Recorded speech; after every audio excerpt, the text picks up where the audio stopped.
Assalamualaikum warahmatullahi wabarakatuh. Selamat datang di Memang Mudah Channel. Setiap orang punya cerita, tapi tidak semua orang menyadari bahwa di balik setiap kesulitan, selalu ada benih keberhasilan yang sedang tumbuh. Jangan lupa subscribe channel kami biar tidak ketinggalan kisah-kisah menarik. Dan tinggalkan komentar dari kota mana saja Anda sedang melihat video kami. Semoga bisa menjadi pengingat bagi kita semua bahwa harapan itu selalu ada. Fajar belum benar-benar menyingsing di ufuk timur ketika Raka sudah berada di balik kemudi truk trontonnya. Bagi Raka, kabin truk adalah rumah keduanya. Bau solar yang khas, suara mesin yang menderu stabil, dan pemandangan jalan tol yang membentang tanpa ujung adalah dunianya selama 10 tahun terakhir. Ia bukan sekadar sopir, ia adalah legenda hidup di PT Trans Logistik. Catatan kerjanya bersih tanpa cacat. Tidak pernah ada keterlambatan pengiriman, tidak pernah ada laporan kecelakaan, dan yang paling penting, ia adalah tipe karyawan yang tidak pernah mengeluh. Raka dikenal sebagai pria yang irit bicara namun memiliki integritas setinggi gunung. Baginya, disiplin adalah bentuk harga diri. Namun, pagi itu, ketenangan Raka terusik oleh getaran ponsel di saku kemejanya yang terus-menerus. Ia menepi sejenak di sebuah rest area. Begitu menekan tombol jawab, dunianya terasa runtuh. Suara adik iparnya di seberang telepon terdengar gemetar, mengabarkan bahwa Sari, istrinya, dilarikan ke ruang ICU karena komplikasi jantung yang mendadak. Di tengah kepanikan yang menghujam jantungnya, Raka tetap berusaha profesional. Ia menyelesaikan bongkar muat terakhirnya dengan tangan yang gemetar, lalu segera memacu kendaraan kecilnya menuju kantor pusat. Pikirannya melayang pada Sari, wanita yang selalu setia menunggunya pulang dengan secangkir teh hangat meski ia tiba lewat tengah malam. Raka tahu, kali ini ia tidak bisa hanya mengandalkan doa dari jauh. Ia harus berada di sana, menggenggam tangan istrinya yang sedang bertaruh nyawa di antara hidup dan mati. Adira dikenal sebagai si robot karena obsesinya pada angka, grafik, dan efisiensi. Baginya, karyawan hanyalah komponen dalam mesin besar perusahaan yang bisa diganti kapan saja jika mulai malfungsi. Raka masuk dengan napas memburu, matanya memerah karena kurang tidur dan kecemasan yang memuncak. Pak Adira, saya butuh bantuan Bapak. Istri saya kritis di rumah sakit. Saya ingin mengajukan izin cuti darurat selama beberapa hari ke depan, ucap Raka dengan suara serak. Ia menyerahkan secarik surat keterangan dari rumah sakit sebagai bukti. Adira tidak langsung menjawab. Ia justru menyesap kopinya perlahan, matanya tetap terpaku pada layar monitor yang menampilkan grafik keterlambatan logistik minggu ini. Raka, kamu tahu jadwal pengiriman minggu ini sangat padat. Jika kamu pergi, satu rute akan lumpuh. Perusahaan tidak bisa menoleransi penurunan performa hanya karena urusan domestik, jawab Adira tanpa sedikit pun menoleh. Raka tertegun. Ini masalah nyawa, Pak. Istri saya di ICU. Adira kemudian menarik sebuah laci, mengeluarkan selembar kertas putih bersih, dan menyodorkannya ke arah Raka. Itu bukan formulir izin cuti, melainkan surat pengunduran diri. Jika kamu merasa urusan pribadimu lebih penting daripada tanggung jawab profesionalmu di sini, silakan tanda tangani ini. Kami butuh orang yang komitmennya 100%. Pilih, tetap bekerja atau pergi selamanya. Sikap dingin Adira adalah puncak dari segala tekanan yang dirasakan Raka. Di dalam benaknya, sempat terlintas keinginan untuk berteriak atau membalikkan meja. Namun, Raka teringat wajah Sari. Ia tidak punya waktu untuk berdebat dengan manusia yang kehilangan nurani. Dengan ketenangannya mengerikan, Raka mengambil pena, menandatangani surat itu tanpa sepatah kata pun, lalu berbalik pergi meninggalkan ruangan yang terasa lebih dingin dari lemari pendingin itu. Kursi di pojok kantin yang biasanya diisi oleh tawarnya Raka dan cerita-cerita perjalanannya kini kosong. Kabar mengenai mundurnya sang sopir legendaris menyebar secepat api menyambar bensin di kalangan karyawan. Namun, di lantai 2, di balik pintu kaca ruang HR, Mira tidak bisa duduk dengan tenang. Matanya terpaku pada map biru berisi surat pengunduran diri Raka yang baru saja mendarat di mejanya. Mira adalah staf HR senior yang sudah melihat ratusan orang datang dan pergi, namun kasus Raka terasa sangat janggal. Di tangannya, ia memegang catatan performa Raka selama 10 tahun, 0 pelanggaran, 0 kecelakaan, dan tingkat kehadiran 99%. Orang seperti Raka tidak mungkin mengundurkan diri secara mendadak hanya karena alasan pribadi tanpa ada pemicu yang luar biasa. Ada yang tidak beres, gumam Mira.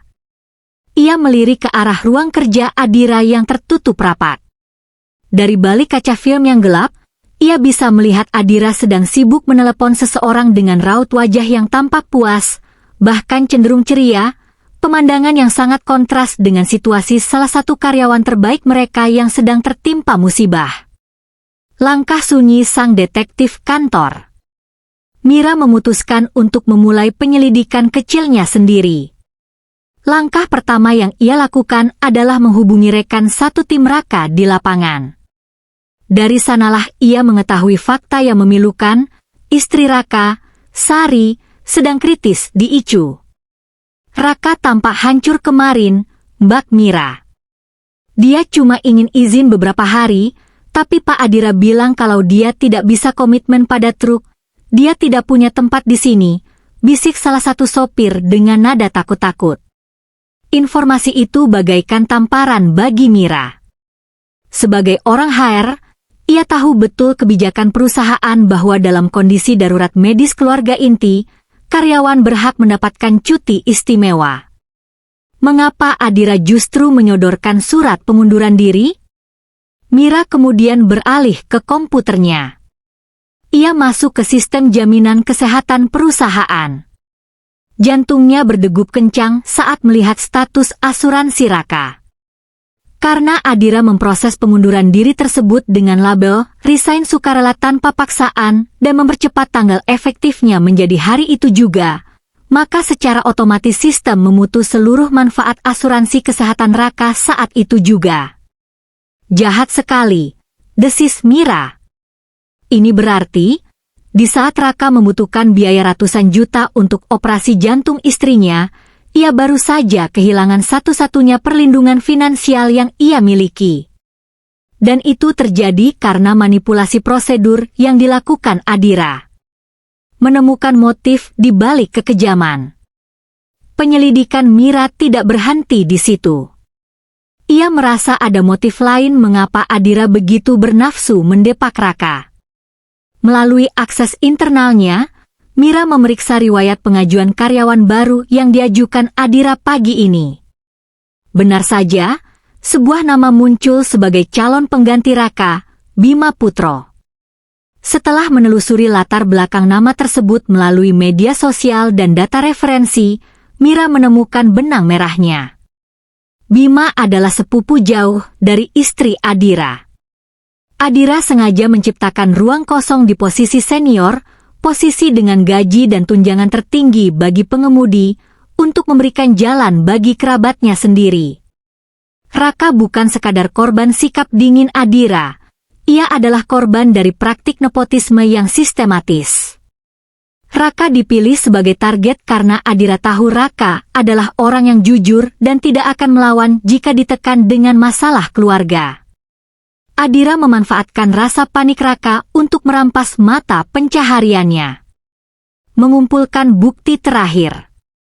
Mira tahu ia tidak bisa melapor ke direktur utama hanya dengan spekulasi. Ia membutuhkan bukti fisik.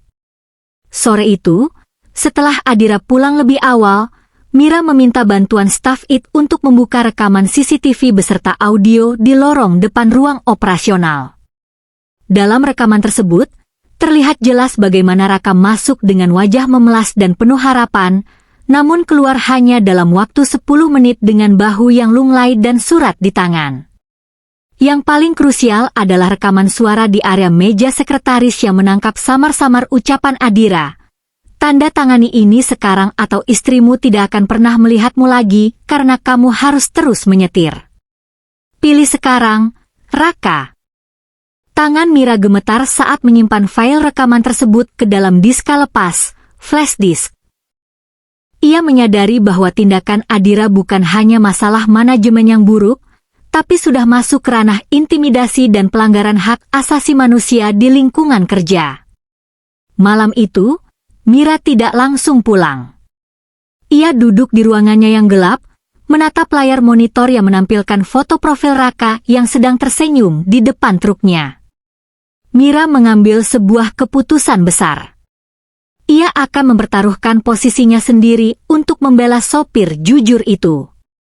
Besok pagi, ia tidak akan menyerahkan berkas pengunduran diri Raka ke meja penggajian, melainkan langsung ke meja direktur utama.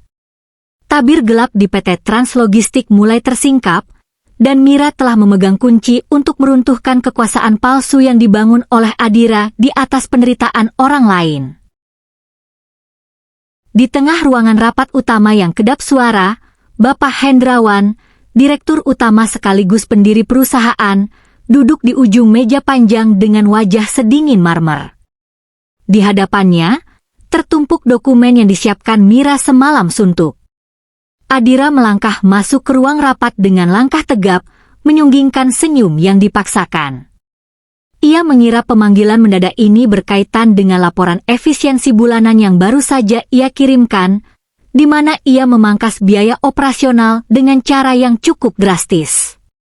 Duduk, Adira, suara Pak Hendrawan rendah, hampir berupa bisikan, namun memiliki otoritas yang membuat nyali Adira sedikit menciut. Saya baru saja membaca laporan pengunduran diri Raka. Kamu yang memprosesnya. Adira berdehem, mencoba mengatur nada suaranya agar terdengar profesional. Benar, Pak. Raka tidak bisa lagi memenuhi standar komitmen perusahaan. Dia lebih memilih urusan keluarga di saat kita sedang berada di puncak pengiriman. Saya rasa, untuk menjaga integritas tim, kita butuh orang yang lebih fokus. Konfrontasi yang tak terelakkan. Pak Hendrawan tidak langsung membalas. Ia memberi isyarat kepada Mira yang berdiri di sudut ruangan. Mira kemudian menyalakan layar proyektor besar. Alih-alih menampilkan grafik performa, layar itu menunjukkan rekaman CCTV lorong depan ruangan Adira. Adira terpaku. Wajahnya mulai memucat saat audio rekaman diputar dengan volume keras. Suaranya yang mengintimidasi Raka menggema di ruangan itu. Tanda tangani ini sekarang atau istrimu tidak akan pernah melihatmu lagi. Ini diambil di luar konteks. Pak, gagap Adira, keringat dingin mulai membasahi keningnya. Luar konteks. Pak Hendrawan berdiri, menggebrak meja dengan satu tangan. Kamu memaksa salah satu karyawan terbaik kita untuk memilih antara nyawa istrinya atau pekerjaannya. Kamu memutus asuransi kesehatannya secara sengaja dengan memanipulasi tanggal resign. Apakah itu yang kamu sebut menjaga integritas tim? Mira kemudian menyodorkan berkas kedua, dokumen lamaran Bima Putro. Dan ini, Pak Adira, Anda mempercepat kepergian Raka hanya untuk memasukkan kerabat Anda sendiri ke posisi senior tanpa melalui proses rekrutmen yang sah. Kejatuhan sang manajer. Ruang rapat itu mendadak terasa sangat sempit bagi Adira. Kebohongan yang ia bangun dengan rapi runtuh seketika di bawah beban bukti yang tak terbantahkan. Ia mencoba membela diri dengan alasan pencapaian angka operasional, namun Pak Hendrawan segera memotongnya. Perusahaan ini dibangun dengan keringat orang-orang seperti Raka. Sopir yang jujur, yang menganggap jalanan sebagai amanah. Kamu pikir angka-angka di atas kertas itu lebih berharga daripada nyawa manusia? Kamu salah besar. Pak Hendrawan mengambil sebuah map merah dan melemparkannya ke arah Adira. Ini adalah surat pemutusan hubungan kerja Anda. Tidak hormat. Saya tidak akan mentoleransi premanisme berkedok manajemen di sini. Dan jangan harap ada surat referensi dari saya. Adira tertunduk lesu. Semua kekuasaan yang ia bangga-banggakan menguap dalam hitungan menit. Saat ia berjalan keluar ruangan dengan pengawalan satpam, para staf yang biasanya menunduk takut kini menatapnya dengan pandangan hina. Keangkuhan yang selama ini ia pakai sebagai perisai kini justru menjadi beban yang menyeretnya jatuh ke titik terendah. Tindakan pemulihan. Setelah Adira pergi, Pak Hendrawan menoleh ke arah Mira dengan tatapan lelah namun lega. Mira, segera hubungi Raka. Pastikan asuransinya kembali aktif dalam 1 jam ke depan. Kirimkan karangan bunga dan bantuan dana darurat dari rekening pribadi saya ke rumah sakitnya. Baik, Pak. Tapi, bagaimana dengan posisi Raka? Tanya Mira ragu. Pak Hendrawan menghela napas panjang. Raka sudah terlalu banyak menderita di sini. Saya akan meminta maaf secara pribadi kepadanya. Namun, jika dia memutuskan untuk tidak kembali, pastikan dia pergi dengan semua haknya terpenuhi, ditambah bonus pengabdian yang layak. Manusia jujur seperti dia tidak boleh dibiarkan kalah oleh orang-orang seperti Adira. Sore itu, keadilan tidak hanya sekadar ditegakkan, ia dirasakan oleh seluruh penghuni kantor. Kabar pemecatan Adira disambut dengan helaan napas lega di garasi truk, sementara di sebuah sudut ruang tunggu Icu yang sunyi, ponsel Raka bergetar, membawa pesan yang akan mengubah keputusasaannya menjadi harapan baru. Sore itu, sinar matahari masuk melalui celah jendela, menyinari wajah Sari yang kini jauh lebih segar. Meskipun masih harus menjalani masa pemulihan dan kontrol rutin, dokter menyatakan bahwa masa kritisnya telah lewat. Keajaiban medis itu terjadi tepat setelah asuransi kesehatan Raka secara misterius aktif kembali, menutupi seluruh biaya operasi yang sempat membuat Raka nyaris kehilangan harapan. Raka sedang duduk di teras sambil membersihkan sepatu bot kerjanya ketika sebuah mobil sedan hitam berhenti di depan rumahnya. Mira turun dari mobil tersebut, didampingi oleh Pak Hendrawan. Raka tertegun dan segera berdiri, merasa canggung menyambut petinggi perusahaannya di rumah sederhana itu. Raka, Pak Hendrawan berucap dengan suara rendah yang penuh penyesalan. Ia menjabat tangan Raka dengan erat. Saya datang ke sini bukan sebagai atasan, tapi sebagai manusia yang ingin meminta maaf. Saya lalai mengawasi bagaimana bawah saya memperlakukan aset berharga seperti kamu. Mira kemudian menjelaskan semua yang terjadi, tentang pemecatan Adira, pembatalan surat pengunduran diri Raka, dan pemulihan hak-haknya. Pak Hendrawan bahkan menawarkan Raka untuk kembali bekerja besok dengan kenaikan jabatan menjadi kepala pengawas armada. Raka terdiam sejenak. Ia menarik napas dalam-dalam, merasakan udara sore yang sejuk. Terima kasih, Pak. Kejujuran Bapak dan bantuan Mbak Mira sangat berarti bagi saya. Tapi, Raka menjeda kalimatnya, menatap Sari yang melambaikan tangan dari balik jendela. Selama seminggu ini, saya belajar bahwa hidup terlalu singkat untuk dijalani dengan rasa takut akan kehilangan pekerjaan. Saya sudah memutuskan untuk menerima tawaran dari perusahaan rekanan Bapak, PT Logistik Nusantara. Pak Hendrawan sempat terkejut, namun kemudian tersenyum tipis. Ia mengerti. Raka butuh lembaran baru, tempat di mana ia tidak akan diingatkan pada trauma intimidasi Adira. Raka telah mendapatkan posisi sebagai manajer operasional lapangan di sana, sebuah posisi yang menghargai pengalaman 10 tahunnya di jalanan sekaligus memberinya waktu lebih banyak untuk keluarga. Sore itu, sinar matahari masuk melalui celah jendela, menyinari wajah Sari yang kini jauh lebih segar. Meskipun masih harus menjalani masa pemulihan dan kontrol rutin, dokter menyatakan bahwa masa kritisnya telah lewat. Keajaiban medis itu terjadi tepat setelah asuransi kesehatan Raka secara misterius aktif kembali, menutupi seluruh biaya operasi yang sempat membuat Raka nyaris kehilangan harapan. Raka sedang duduk di teras sambil membersihkan sepatu bot kerjanya ketika sebuah mobil sedan hitam berhenti di depan rumahnya. Mira turun dari mobil tersebut, didampingi oleh Pak Hendrawan. Raka tertegun dan segera berdiri, merasa canggung menyambut petinggi perusahaannya di rumah sederhana itu. "Raka," Pak Hendrawan berucap dengan suara rendah yang penuh penyesalan. Ia menjabat tangan Raka dengan erat. "Saya datang ke sini bukan sebagai atasan, tapi sebagai manusia yang ingin meminta maaf. Saya lalai mengawasi bagaimana bawah saya memperlakukan aset berharga seperti kamu."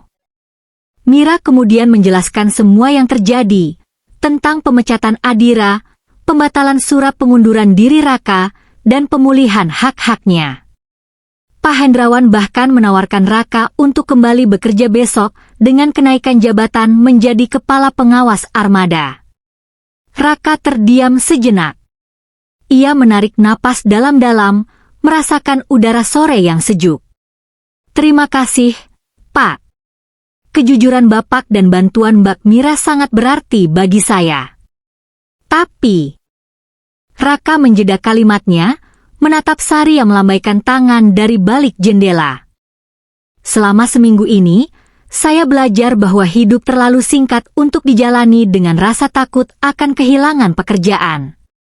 Saya sudah memutuskan untuk menerima tawaran dari perusahaan rekanan Bapak, PT Logistik Nusantara." Pak Hendrawan sempat terkejut, namun kemudian tersenyum tipis. Ia mengerti. Raka butuh lembaran baru, tempat di mana ia tidak akan diingatkan pada trauma intimidasi Adira. Raka telah mendapatkan posisi sebagai manajer operasional lapangan di sana, sebuah posisi yang menghargai pengalaman 10 tahunnya di jalanan sekaligus memberinya waktu lebih banyak untuk keluarga.